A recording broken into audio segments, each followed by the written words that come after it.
সোনাইত নৱনিৰ্মিত অতিৰিক্ত শ্ৰেণীকোঠা উদ্বোধন বিধায়ক ভুৱন পেগুৰ।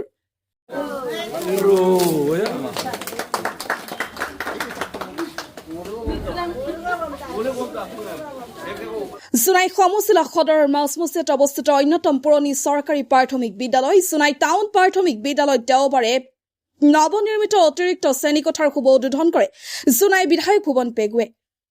অসম চৰকাৰৰ জনজাতি কল্যাণ পৰিষদৰ তৰফৰ পৰা আবণ্টন দিয়া 25 লাখ টকাৰে নিৰ্মাণ কৰা এই অতিৰিক্ত শ্ৰেণীকোঠাই বিদ্যালয়খনৰ এক বহুদিনীয়া অভাৱ পূৰণ হোৱাত সহায়ক হ'ব বুলি আশা কৰে বিধায়কগৰাকীয়ে।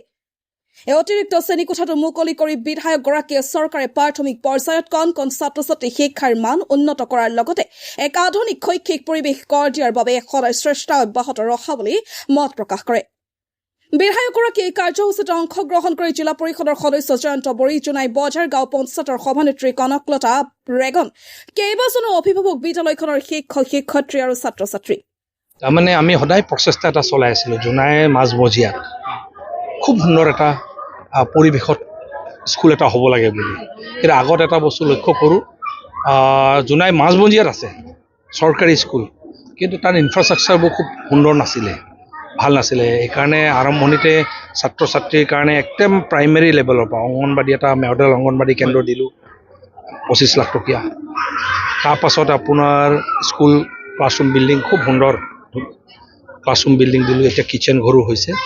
আজি তাৰমানে সেই ক্লাছৰুম বিল্ডিংটো আজি আমি সম্পূৰ্ণ হোৱাৰ কাৰণে আজি ফিটা কাটি মুকলি কৰিলোঁ। দিৱালীৰ পাছত ল'ৰা ছোৱালীবোৰক ক্লাছ কৰিব পৰাকৈ। আৰু 2 নম্বৰ কথা, এইখিনিৰ ভিতৰতে মই চাইছোঁ, আমাৰ মোক ডিপাৰ্টমেণ্টেও জনাইছে অংগনবাড়ী কেন্দ্ৰটো সম্পূৰ্ণ হৈছে। এইকেইদিন খুব ধুনীয়াকৈ সেইটোৰো স্কুল দিৱালীৰ পাছত স্কুল খুলিলে ছাত্ৰ ছাত্ৰী আহিলে সেইটোও আমি ইন'গ্ৰেশ্যন কৰিম। এক প্ৰকাৰ কিটচেনটো প্ৰায়ভাগ সম্পূৰ্ণ হ'ব গৈ আছে, সেইটোও হৈ যায়। তাৰমানে আমি সম্পূৰ্ণৰূপে টাউনৰ মাজত যিটো চৰকাৰী স্কুল আছে, আমাৰ ছাত্ৰ ছাত্ৰী কণ আমাৰ ল'ৰা ছোৱালীখিনিয়ে ভাল এটা ইনফ্ৰাষ্ট্ৰাকচাৰ, ভাল পৰিৱেশ, শৈক্ষিক পৰিৱেশ পাব পৰাকৈ ব্যৱস্থা চলাই আছোঁ। তাৰ কাৰণে মুখ্যমন্ত্ৰী ডাঙৰীয়া ডক্টৰ হিমন্ত বিশ্ব শৰ্মা ডাঙৰীয়া, শিক্ষামন্ত্ৰী ডক্টৰ অনুজ পেগু ডাঙৰীয়াক অশেষ ধন্যবাদ জ্ঞাপন কৰিছোঁ।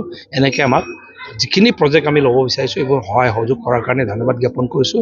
আৰু আশা ৰাখিছোঁ আৰু বহুত এনেকৈ আমি নতুন স্কুল বিল্ডিঙৰ চেংচন পাইছোঁ আৰু আপোনালোকক আৰু এসপ্তাহ পাছত আমি জনাব পাৰিম।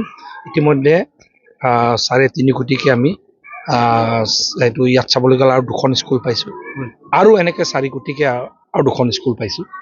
মই নামবোৰ স্কুলৰ নামবোৰ এইকেইদিনৰ ভিতৰতে জনাম, সেইবোৰো আকৌ আধাৰিলা কৰিব আহিম।